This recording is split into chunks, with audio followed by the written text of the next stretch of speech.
Welcome everyone to our post-secondary pathways webinar. We'll give folks an additional 2 minutes and then we will get our webinar started.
Welcome everyone to the January installment of our monthly webinar series hosted by the Hunt Institute.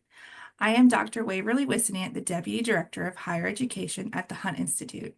The Hunt Institute is a national nonprofit dedicated to supporting and advising education leaders and policymakers nationwide on education issues across the education continuum. As the landscape of higher education evolves, non-traditional pathways are gaining recognition as vital routes to post-secondary success. This webinar will spotlight our alternative education models, such as vocational training, online learning, apprenticeships, and competency-based education, as well as different supports needed to help those succeed while in post-secondary settings. Join esteemed experts from academia, policy, and industry for an insightful discussion on the merits, challenges, and transformative potential of these pathways in reshaping higher education for a diverse and dynamic student population. To support this discussion, we have 4 resource experts, one who will be our moderator, and I would love to introduce those folks for you. Michaela Martin is a Policy and Government Affairs Manager, Captain Philip Wovolt, the Southeast Regional Commander at West Point, Dr. Marie Cheney, Provost and Chief Academic Officer from the University of the People, and our moderator, Dr. Amy Lloyd. Dr. Amy Lloyd is the Chief Executive Officer of All4Ed and a national leader in education and workforce development.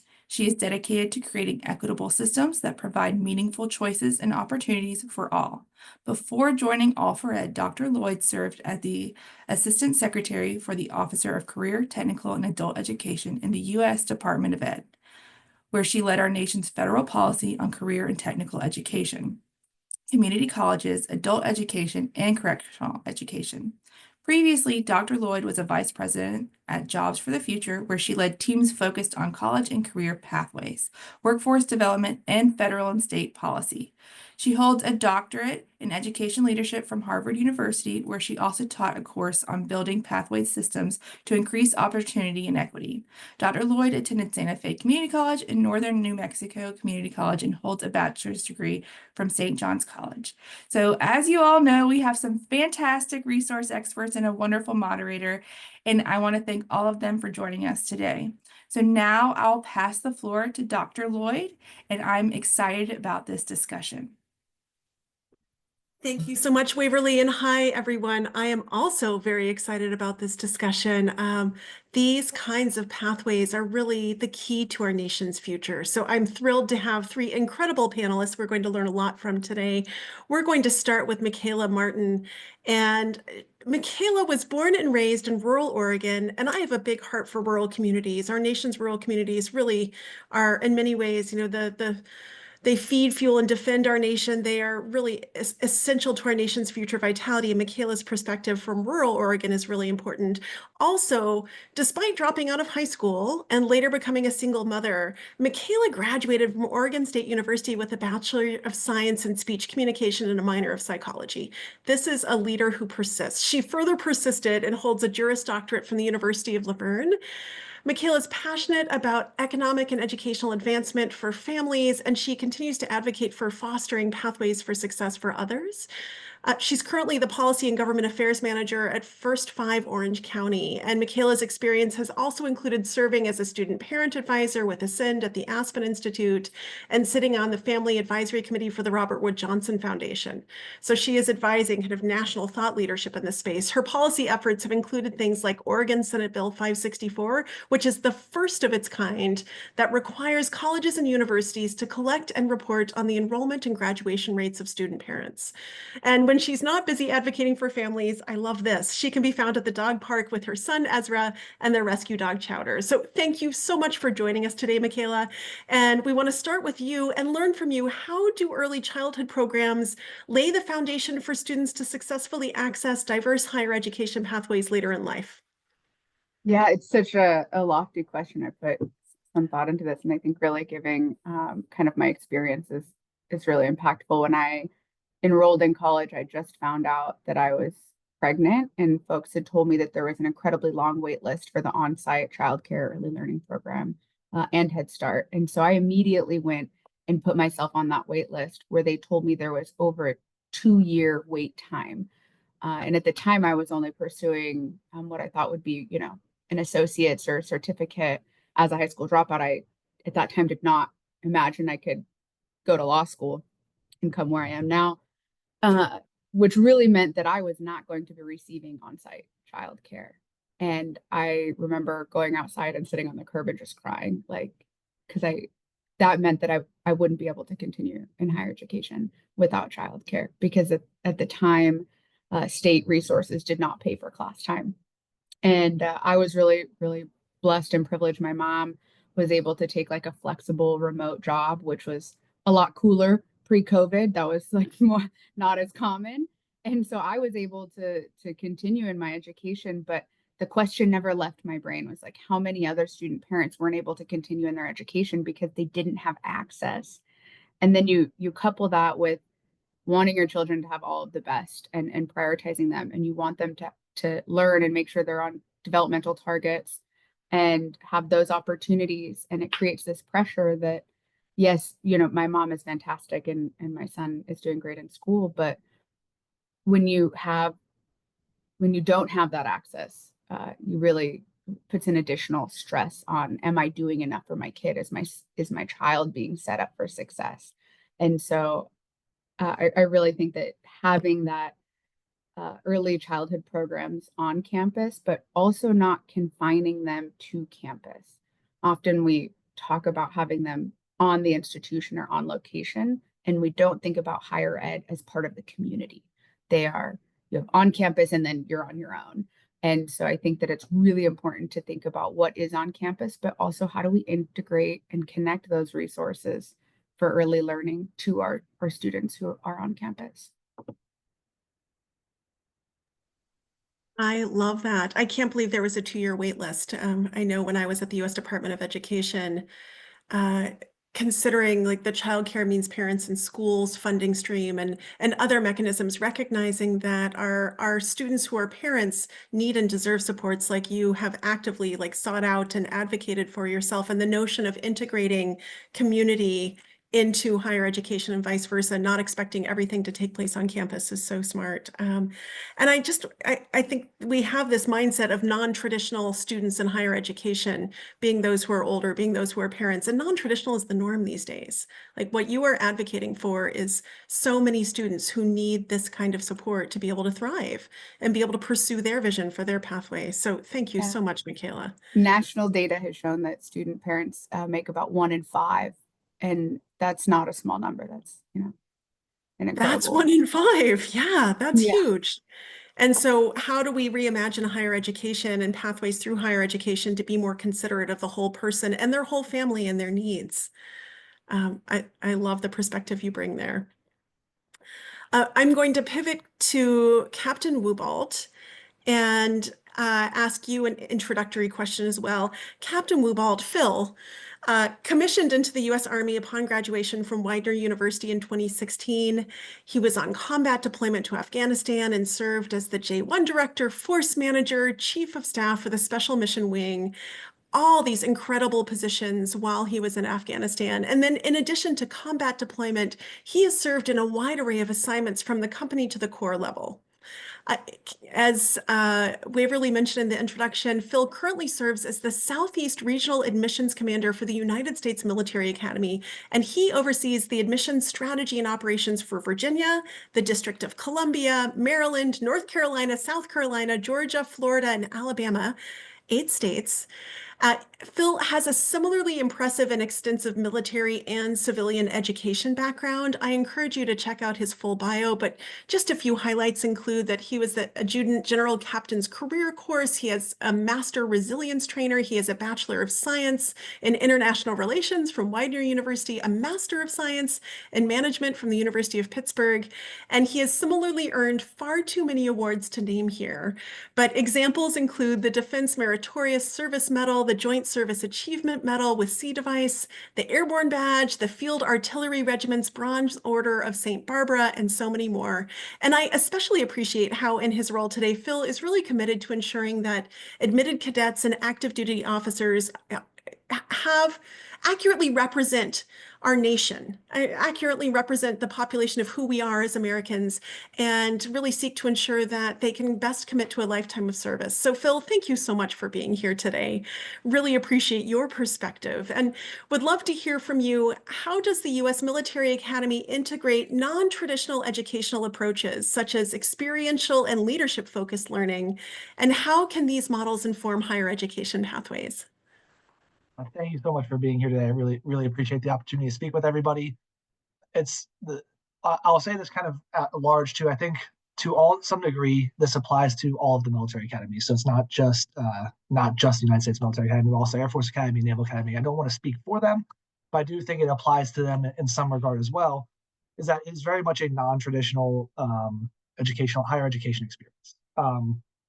Our superintendent has a great line that I've co-opted and have stolen, if you will, and use when I travel, is that every cadet here, every student receives a bachelor's of science in something. One of our 37-degree fields could be engineering, Spanish, whatever it might be, but their true degree is in leadership and character development while they are here.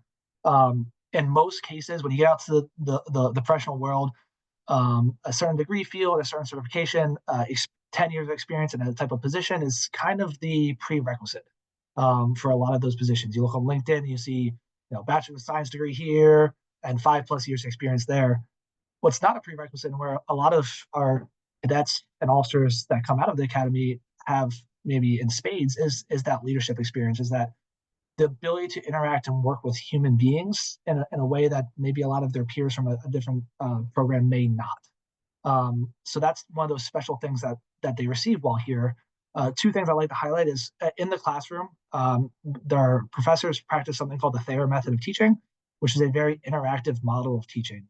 If you walk around campus here, you will see a classroom. Most of the classrooms still use chalkboards and chalk because it is interactive in the classroom itself. It is much less a being spoken to kind of environment. The second thing is, while there are plenty of staff and faculty here who are here to provide mentorship, teach, provide leadership advice and expertise to the cadets, the cadets themselves are leaders while here. They are responsible for mentoring and growing those underclassmen, for instance. The sophomores are responsible for the freshmen, the juniors responsible for the sophomores, and so on and so forth. So not only are they receiving a world-class education, but they are practicing leadership every single day, which not only benefits them in an active duty capacity out in whatever environment it may be and whatever job they're fulfilling in the Army, but also once they choose to leave, whether that's after 5 years or 20 years in uniform.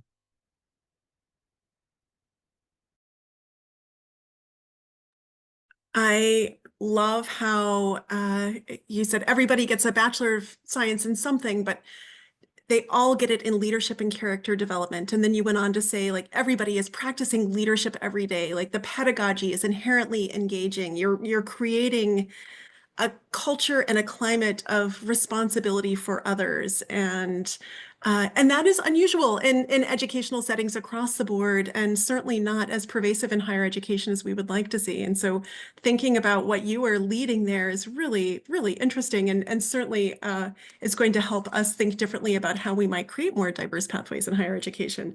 Thank you so much. Going to pivot to Dr. Marie Cheney and ask you a quick introductory question. But first, Marie, Dr. Cheney was named Provost and Chief Academic Officer of University of the People, which is such a great name for a university, in 2022. She is an accomplished senior leader in higher education and nonprofit associations. Her career spans more than 25 years in organizations serving working learners, which is such an important population for us to consider. Most recently, Marie was acting president of Ed2Work, which is a service firm that focuses on helping higher education institutions create new models for serving today's learners. And prior to this, she served as president of CALE, the Council for Adult and Experiential Learning. And she's also served on the board of the Online Learning Consortium, where she was chair of the board for 2 years. Previously, she was provost and senior vice president at the University of Maryland University College, now University of Maryland Global Campus. And she's also led programs for adults at Duquesne University in Pittsburgh. And she's held increasingly responsible positions at Thomas Edison State College in Trenton, New Jersey, at City University of Seattle and Washington. She has line of sight into the higher education context across our nation as a result. She's a strong advocate for broad access to higher education, and she is committed to expanding the view of post-secondary education to be a true lifelong model for learners of all ages. She believes that our robust 21st century economy and the health and well-being of our very planet ultimately depend on the ability for all of us, all individuals, to learn across our lifespans. So, Marie, thank you so much for joining us in this discussion today. And we'd love to learn from you, what role do alternative credentials and experiential learning programs play in opening higher education pathways for adult learners in particular? Absolutely. Amy, thank you. And when I hear my background, I just think, well, it means I'm old. I've just when you're old enough, you've done a lot of different things, but no, it has been my pleasure. It's interesting because you don't grow up thinking, boy, I want to focus on adult learners and opening the pathways, right? But when you find your passion, and I did, thankfully, in the 80s and early 90s when I started, I just happened to be teaching a lot of adult learners, and you find, I mean, Michaela, your story of, there's no childcare and people can't get to I had a lot of military students, and my gosh, what they have to deal with to get educated when I was at now GC. And so, I think that one of the key things the point I want to make as context is that our higher education system is predominantly designed for students who are 18 to 22 years old, who are going to be there in the place. They don't have kids. They're sort of having a nice time. That is the minority of students today, but it takes a while for those structures to change. Exactly. And, you got to have the money for it too. So part of what I love about working where I do, and I do love the name University of the People, it's so empowering, like power to the people. My president, Shira Chef, has started the university for working adults around the country. I mean, you could be younger, but sometimes if you're working and you're 20 years old or even 18 years old, you're an adult. Like, don't just make it, age-based. Like, you have kids, you're getting things done. But the point is, we have to stop thinking about education as a place where you go and a set of classrooms where you sit and take in information. And I hate to say it, but that is still, if you ask people, think about higher education, that's what comes to mind. Sitting in the lecture hall, taking the notes. And even if you have a chalkboard, you're taking in a whole lot. So alternative credentials and experiential learning, I think, really came out of the 60s. There were a number of people in the 1960s, researchers, people who cared about adult learners, who started to say, it's really not about just the number of hours, it's about learning. And there's lots of ways that we learn. And I always like to say to anybody that I'm presenting to, think about the last time you learned something. Did you decide you're going to take 8 weeks and 3 times a week go sit somewhere and read a book or listen to lectures? No, that's not how we learn. We go figure out what's important. We find a resource, we go do it. I was actually, look, I was fortunate to be a traditional college student. I was able to go, I went to Penn State. I had my 4 years of, fun and learning.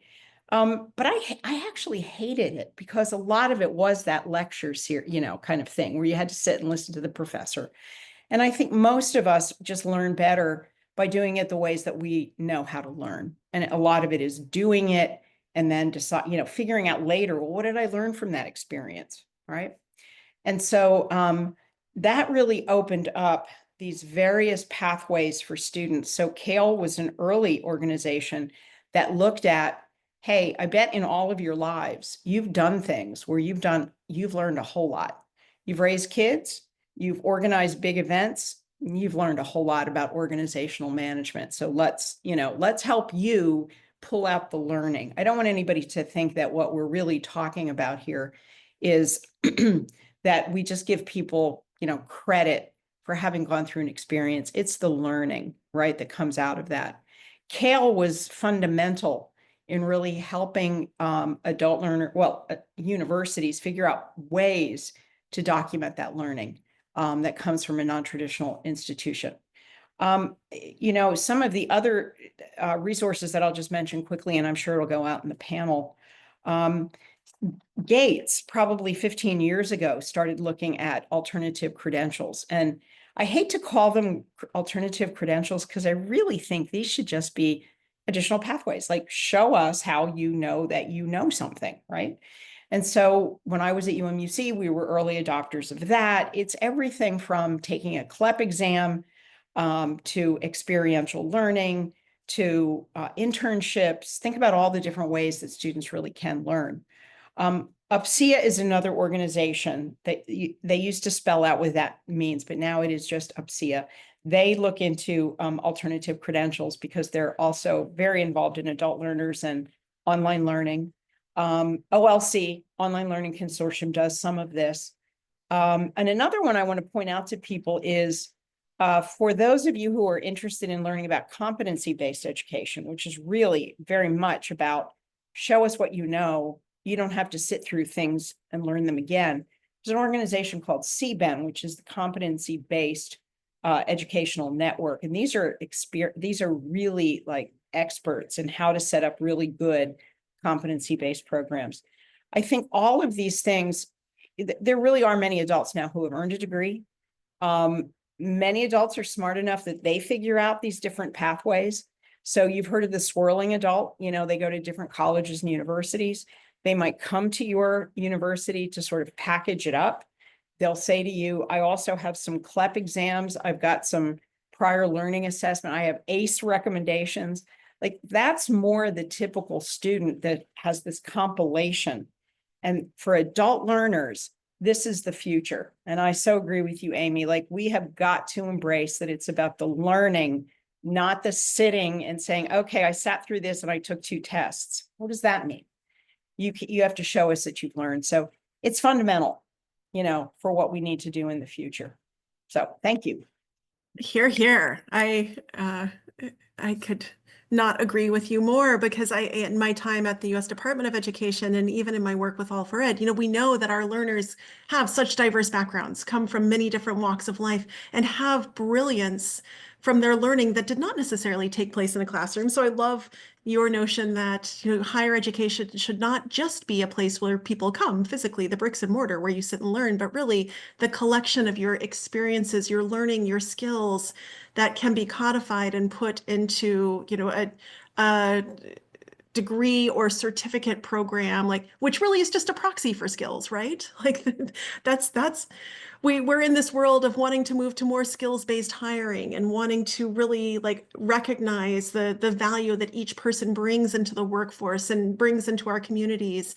And higher education is still a necessity in today's economy and into the future. Like a high school diploma is no longer sufficient to be able to, have access to middle-class, choice-filled, joyful, rewarding lives. And yet higher education is not just traditional four-year college or bust. It's, it takes many forms and shapes. And how do we take what is deemed non-traditional or alternative and really have the mindset shift of, no, that's actually flexible people-centered best practices that we as a field in higher education should be considering more seriously across the board, and not just in special circumstances such as the ones that the three of you have been leading and creating. So I appreciate your perspective there, especially on our adult learners who, are juggling so much in life and have so much to bring to higher education. So I'm going to first remind the audience to please submit questions using the Q&A feature at the bottom of your screen, and then pivot to another question for all three of our panelists before opening the floor for questions and answers. And I would love to hear from you. We I think have overly relied on the tried and true methods of, what education has looked like since 2 pandemics ago, in terms of how we define the structure of it, what success looks like. And I'm really curious, how should higher education redefine success in this moment to include diverse pathways such as, certifications, apprenticeship, military training, alongside traditional degrees? How do we kind of widen the mindset around what success looks like and what higher education is and what it should be? So, Michaela, I'm going to start with you. What would successful higher education look like in your ideal world? I think flexible funding and the ability to stack credentials. And I know that this is really about not just like credentials and non-traditional, but I also want to pair that with graduate degrees. And I say this because you run into similar issues, and there's not the stigma when you're pursuing a graduate degree than when you're going for credentials, where it can feel like less than, or like you're not going for a bachelor's, so it's not, like a real education, whether that's external or internal, right? We face our own internal oppression of like, if I'm going for a credential or technical training, then I'm not achieving a good enough education. And I think that alone is very difficult. I talk often about like just the stress of those choices as a parent, especially. Like, am I doing good enough? Just will always plague your mind. And being able to stack those, because sometimes credentials, you really do sometimes need more than one certificate in a field, and those aren't always funded. Sometimes you can get one certificate or one pathway, but you can't stack them, and then you don't really have all of the credentials or certificates that you need in that field. And so without it being funded, often that's very, very difficult. And stigma, of course, right? Reducing that, saying this does get you to a good place and advance opportunity, and that is success. And success looks different for everyone. And I compare that to grad school, because when you go for your graduate degree, you no longer qualify for a lot of benefits. So while I was in law school, they told me that because I had my bachelor's, I wouldn't be able to utilize class time for like TANF access.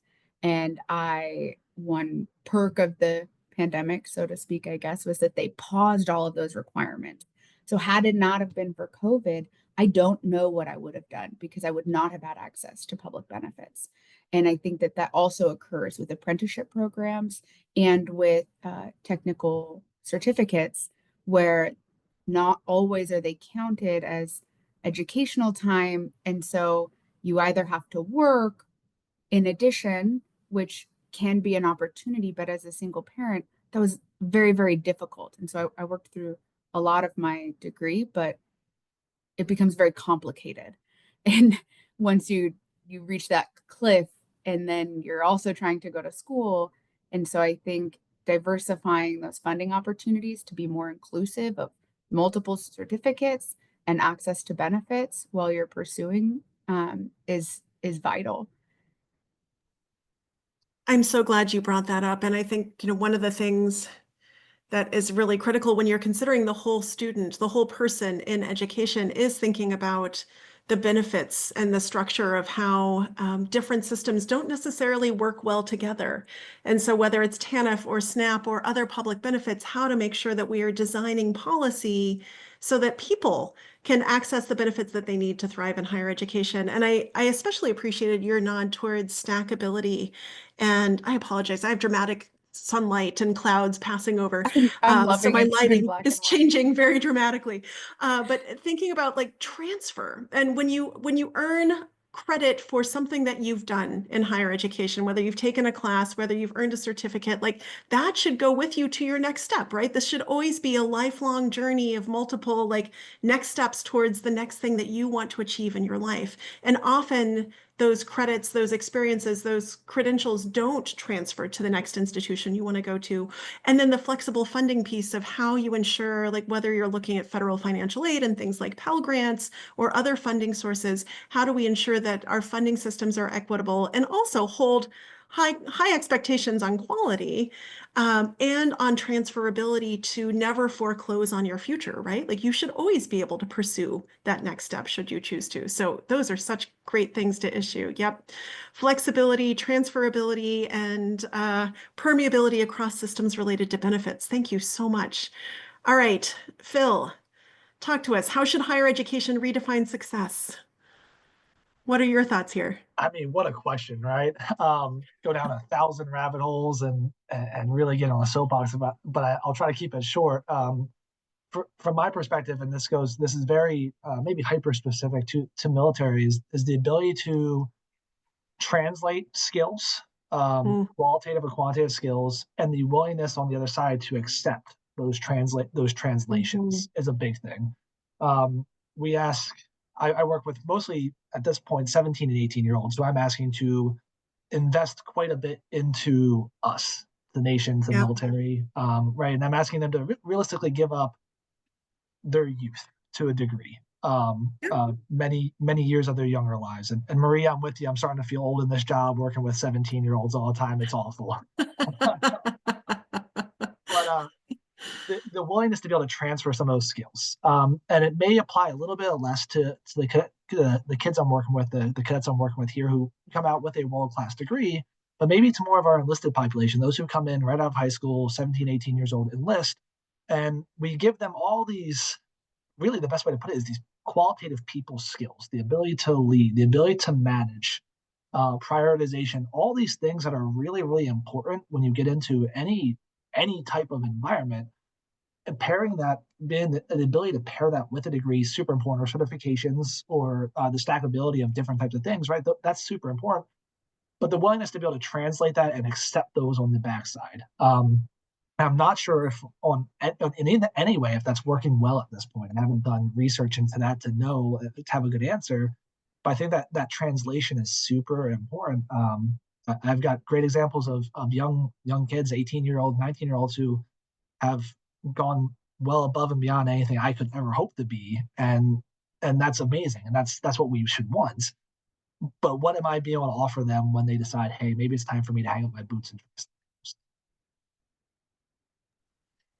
Oh, I mean, the translation of skills. I mean, when we find that magical Rosetta Stone that allows us to translate skills concretely into, our higher ed system of degrees and credentials, like, oh my goodness, that is something that's dearly needed. And you're right, these young people are signing up for public service, right? Like they're honorably serving our country, and the transitions that they then need to make to ensure that that our systems beyond your institution can accept those translations are challenging, and how to pair those with degree requirements. Like I really appreciate the need for better translation and smoother transitions across the board, period. Marie, how about you? How would you redefine success in higher education? So I was taking notes just so that I don't, like, everything you said, I agree. Like, you guys are brilliant. So what I'll try to do is add to that. The first thing I would say is we need to get back to a national shared commitment that education is a good thing. It's a right. It is not a privilege. Investing in everybody's education is a good thing. It's not just for, the rich, et cetera. I think we've gotten away from, at least when I was in university a long time ago, we all kind of agreed that this was a good thing, and there was a lot of resources. I mean, my parents they were immigrants. They weren't able to pay for education. I got all kinds of grants, and that's not as possible anymore. So that would be the first thing. I think with that, then having college and industry partnerships where, I love, Michaela, your idea of like a certificate that a student could get. And then the dream would be, so let's say they can get their first good job with that. And then the industry, whatever the company is that hires them, should see that as, this is great. I am able to hire somebody probably at a, bit of a lower salary because they have a certificate, not the full degree, but now I'm going to commit to them. I'm going to invest. I'm going to help them continue their education so they can grow their career with us. It could be a win-win all the way around. I'd love to see more of that. The idea of, we have to okay, I love to think of education as analogous to exercise. All right. Because I'm always struggling with, am I getting enough exercise? Most of the time it's no. But anyway, we would never in a million years say, okay, for 4 years, I'm going to like really exercise a lot. And then I'm good. I never have to exercise again. I'm ready. It's like crazy, but we do that with education, right? I mean, people celebrate, this is the last exam I'm ever going to take. Ridiculous. So I think we need a new national approach to this concept of a 60-year curriculum. We have a 60-year career probably, as we're all going to live longer. How do we keep upskilling people? Places like Singapore have money that they invest in their all employees get upskilling every X number of years. We need to do that same thing. So that's what I would do. I would have education follow the person rather than the person trying to follow and find education as they go along. So let's all get together and like actually do this. Wouldn't that be so cool if we could? Your analogy of exercise is one that I'm going to steal, and I will attribute it to you, so I guess it's not stealing, but I'm definitely going to borrow that. That's excellent, because you're right. It used to be that people would go to high school and go straight into the world of work, or go to high school, then go to some form of post-secondary education or training, and then go to the world of work. But once you're in the world of work, you work and you work and you work and you retire, and that's it. And now it's lifelong back and forth between education and work. It's not a linear process. And young people today, our kids who are in high school and younger are expected to change jobs, 15 to 20 times, and change industry sectors 5 to 7 times over their careers. So it's no longer, a one and done prospect. I'm going to exercise for 4 years and I'm out. Good for the rest of my life. And so I really appreciate that. And I'm curious about the people-centered side. I don't know that we have time to really lean into LERs, learning and learner employment records, like how people can own their education and take it with them in new ways, and how technology enables that. But I appreciate your thinking about like the continuous upskill, reskill, and how to teach our students to navigate complexity and make decisions, recognizing, especially with, I'm surprised none of us has said the word AI yet, especially with the rapidly changing pace of technology, like the world of work is changing and evolving too, just as our world of education is. And we need to ensure that all of our learners are prepared to continue to embrace that complexity and navigate learning over their lifetimes in that way. That's so important. Okay, I see some questions in the chat. And one of the things that really is critical is the use of resources here. I'm going to start with Molly's question around cost drivers and thinking about, our system is designed to get the results that it gets. And Waverly, it looks like you would like to answer that question. I was going to read, what cost drivers need to be adjusted to make this transition easier for institutions to take on? I was just clicking answering live, so I will pass it to the panelists, but thank you for calling me out. I would love to, but I also want to hear from our research. And Michaela already called out flexible funding and just needing to have more place-based decision-making that's more student-centered is what I heard. But other thoughts on cost drivers? Okay, so at my university, we purposely try to keep the costs low so that we're not passing them on to students. I will tell you that is not an easy thing to do. And however, I think it has really made me more conscious of making smart decisions. So I've worked at universities where, look, everybody always says we don't have any money, but some universities have more than others, okay? And I've worked at places that were more richly resourced, right? And when I think back to how easy it is to waste money, right? Because you're like, well, we can afford that. That's not that much. We can't do that with students' money. We need to be like, whatever they're paying, even if it's a small amount, we have to really look at ROI, and will this really add to their learning? And so much of the time, I think we conjecture, well, this is probably what students need. Everybody else is doing this, so we should do this. Is that why we should do it? So I think doing a more evidence-based, now I'd love to say we're perfect. We are far from perfect, but we are really getting into data and using data and pilot studies to make sure that whatever we add for students really helps them to learn more. And we try to go back to the students and ask them what they need far more. So, our students don't need a lot of extra activities. Our students don't need, any kind of like extracurricular activities. They're too busy to do any of that. They have real lives. So I think it has to start with, let's fundamentally rethink what it means to have a university or college program that we offer, and how can we keep those costs down and make that a key part of our decisions every day. I'll start there. Others can add. Phil, your hand was up. Jump in. Yes. Well, Marie snagged ROI from me in there, and I'm not surprised because it was it's exactly the right point. I think a lot of us take data, and I think we are all pretty good at receiving data, but how are we then utilizing that data to make actionable decisions in the right manner? And if we are using that data to make those actionable decisions, are we getting stuck in the sunk cost fallacy, right? Are we trying so many things over and over again? The concept that always comes to mind, and I preach it to my team here, is fail fast, pivot quickly. If we try something and it does not work, that is okay. We are not perfect. I am the least perfect person on this planet, but let's try to continually improve, right? So let's try something. If it doesn't work, awesome. That's another data point for us to build off of. But if it does work, fantastic. How can we continue to build on those small wins?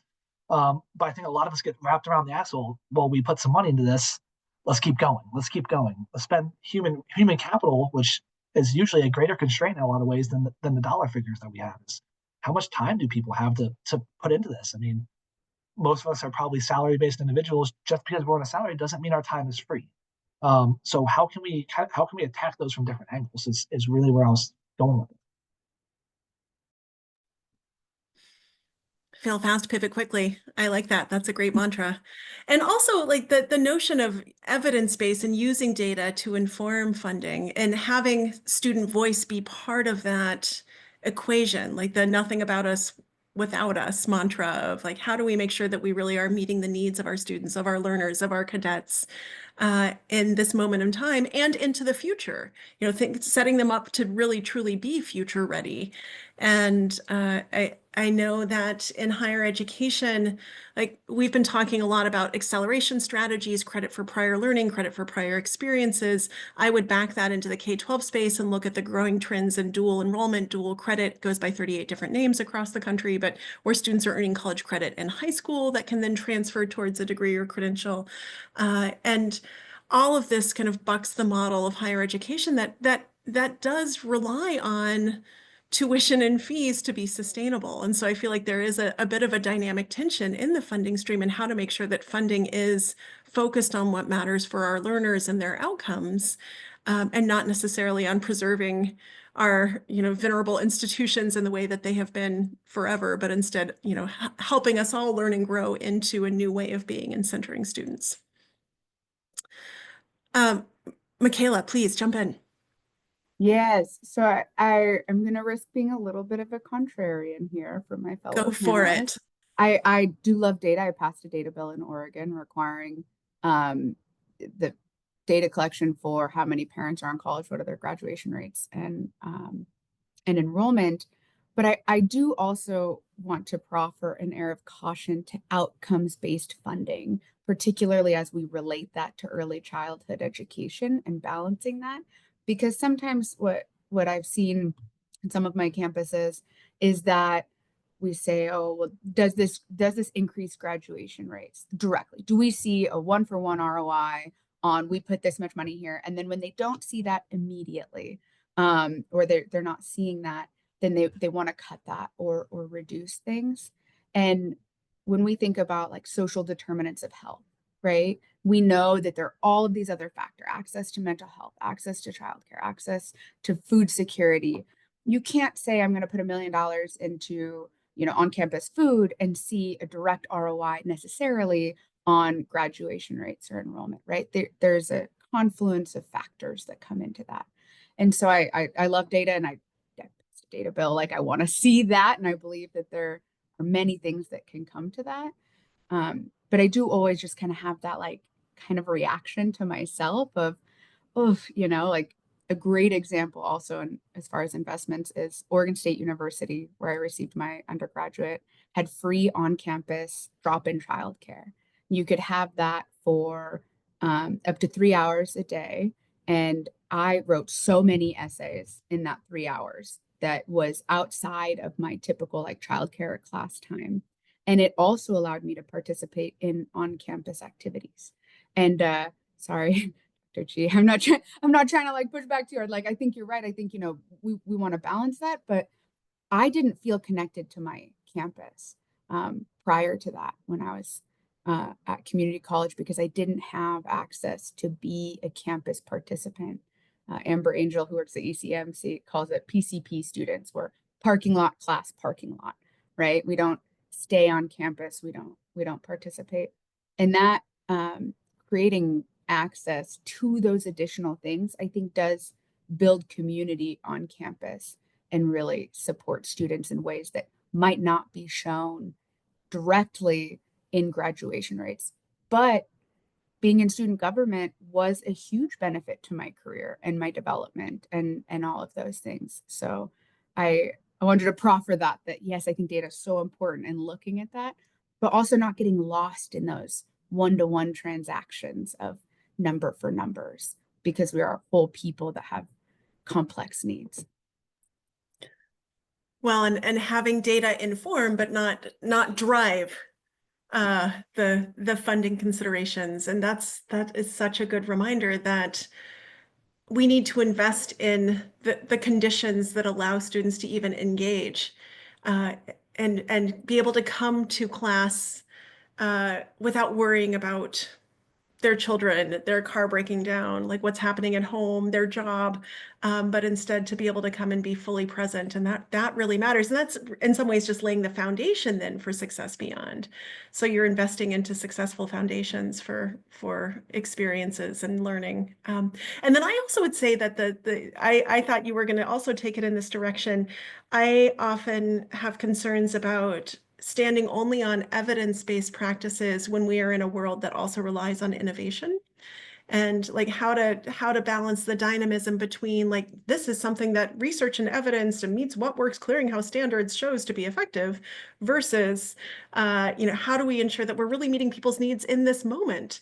And we may not know how to integrate Gen AI into classrooms to help young people or adults prepare for a world of, pick your industry sector, megatronics. But we're gonna learn into this together and use data along the way, and then think about more rapid cycles of data evaluation for funding considerations. Okay, we have another question that is aimed at you, Marie, but I really think it's probably one for all of you from a slightly wider angle. And it's, how do you collaborate with those who resist competency-based education and want to uphold standardized assessment as policy? Like, how do we build a bridge to get away from time and seats and testing? But I think that the broader aperture here was, how do we collaborate with folks who resist these new ways or different ways, diverse approaches to pathways in higher education? Like, you are all leaning into spaces that are not necessarily the norm. So over to you. So Amy, what you just said is thank you. You just set the stage. So look, in my career, there was online education. Well, first before there was online education in my career, there were alternate models. Like, I taught in a Saturday college where you could get a 4-year degree in 4 years by going to classes on a Saturday. It was before the internet.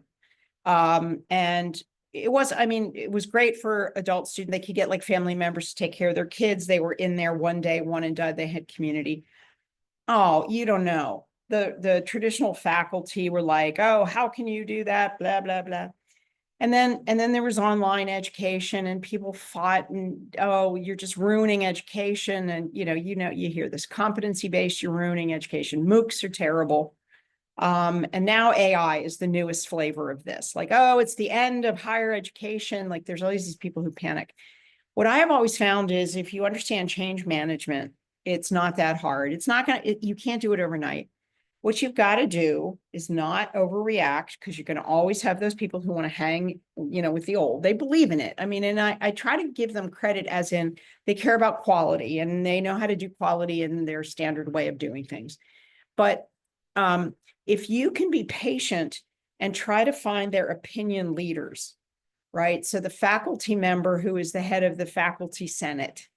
I at one of the institutions where I was trying to help everybody learn about the beauty of online education, we literally would have to go, my buddy and I, he was like our tech guy, and, I had like the theory of it.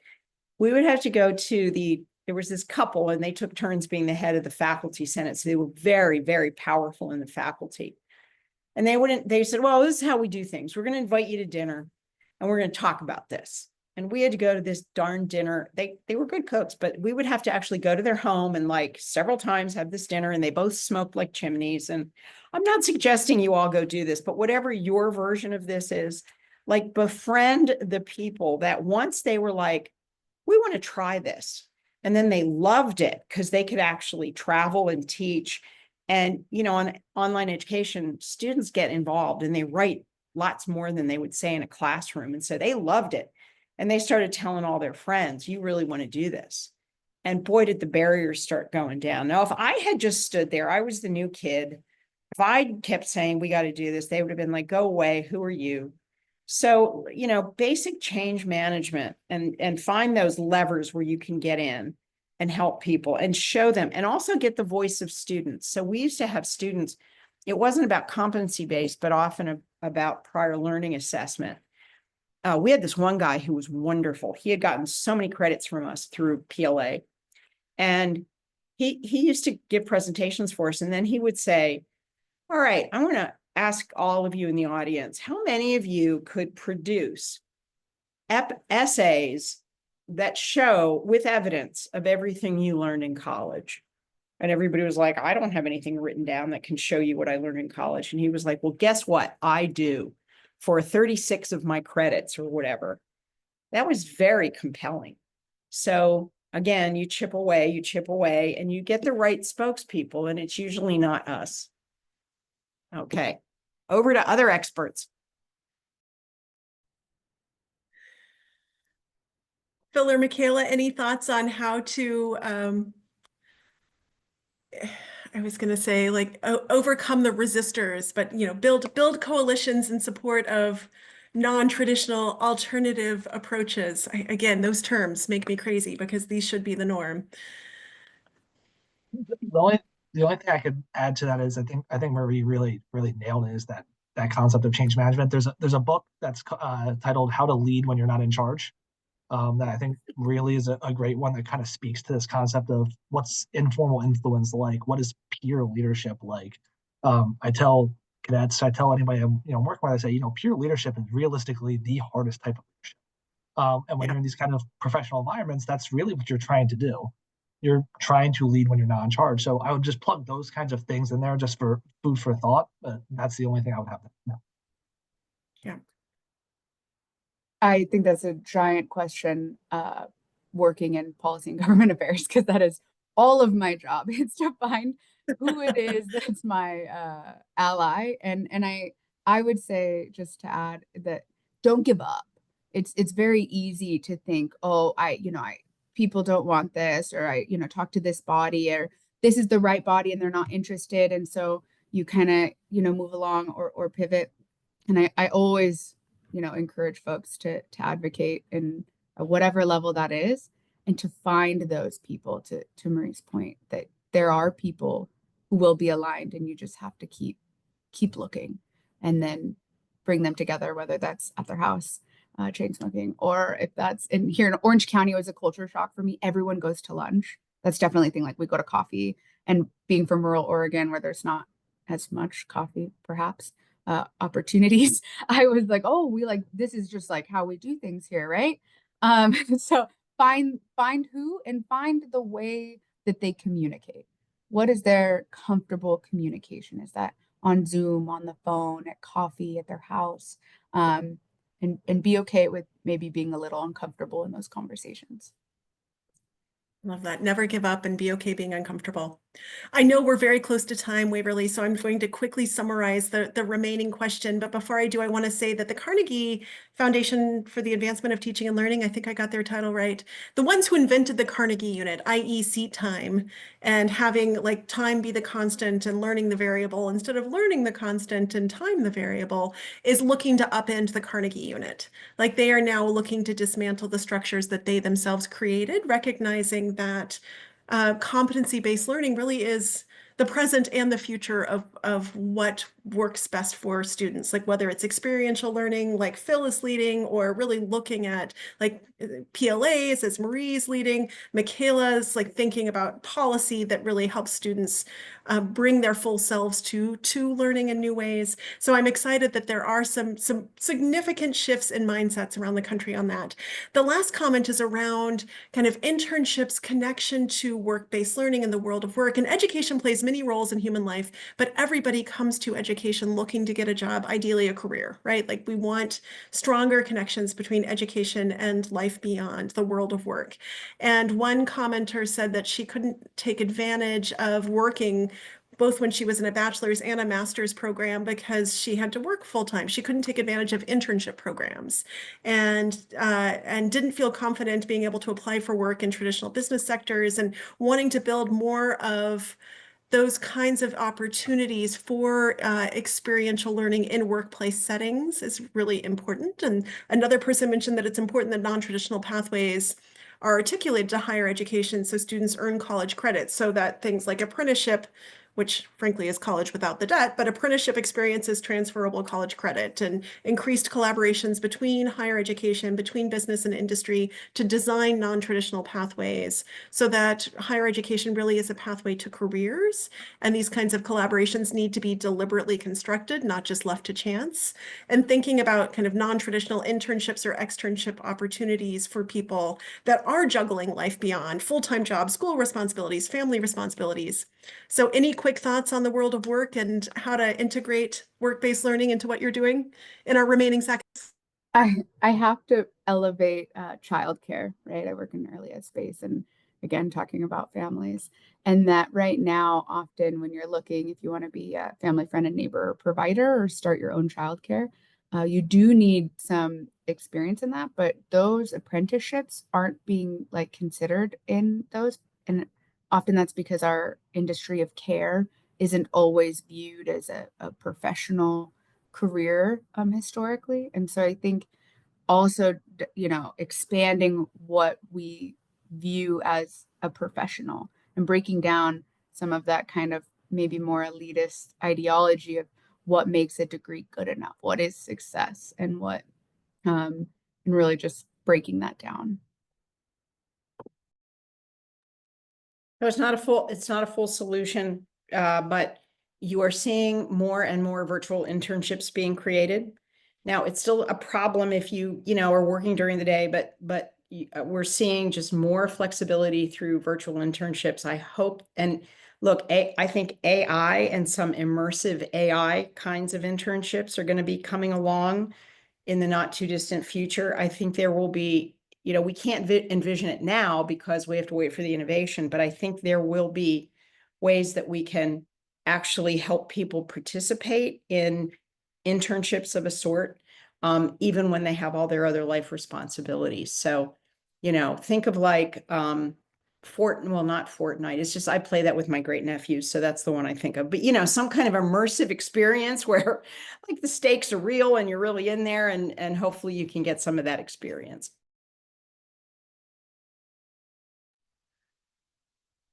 Phil, any mic drop moments on thoughts on how you connect your cadets to careers beyond?